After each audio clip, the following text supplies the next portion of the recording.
To give you some overview in terms of the trail project, the Central Avenue Blue Line Corridor Metro Rail stations are really the impetus in terms of how we're moving transit-oriented development and development of the Central Avenue Blue Line Corridor Trail. What we want to see and to make sure is that we provide a safe haven for residents to have access to our Metro Rail stations as a part of not necessarily a recreation trail, but a pedestrian trail and what we are calling an urban trail for the corridor. Phase one is the Addison Plaza to Peppermill Drive segment of the trail.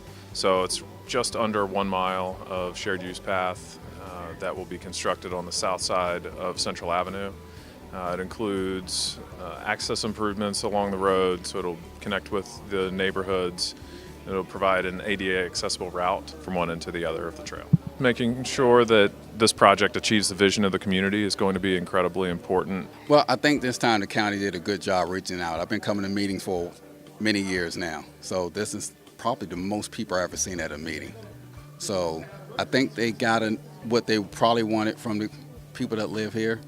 It's the feedback they wanted. Throughout our community engagement efforts, we've heard time and time again that people would love to utilize the Metro. They would love to walk and ride their bikes in the community, but they don't feel safe doing so. And the main reason being is that the Central Avenue, Maryland State Route 214 has very limited pedestrian facilities. The intersections are very challenging to traverse, and we're trying to do something about that with this project.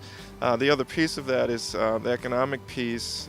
Trail facilities, the per dollar return on investment is better than any other type of transportation infrastructure investment that you can make. Therefore, we felt that this was a way that the county could leverage some dollars that it doesn't traditionally get and go after to bring about some real change in the area. You're going to get more dollars back in the community by doing a trail than building new roads or doing anything else.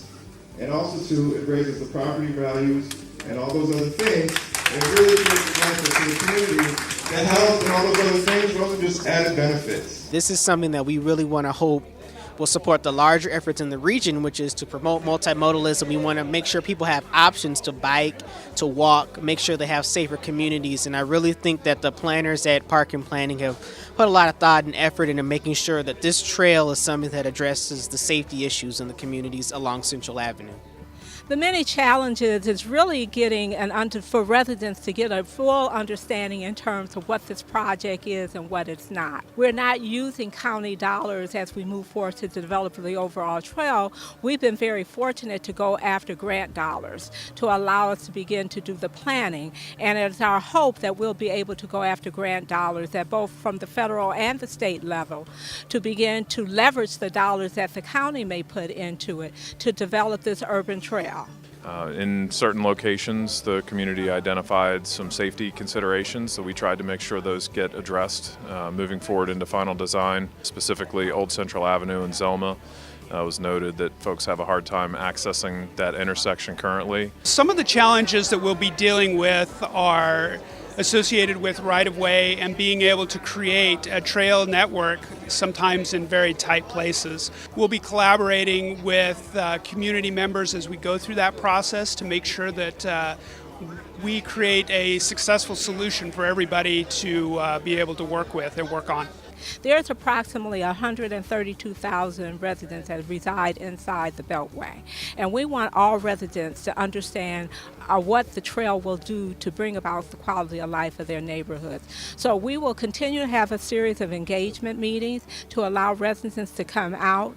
We'll have open houses throughout the community, and we're going to be encouraging residents to come out and participate in the process.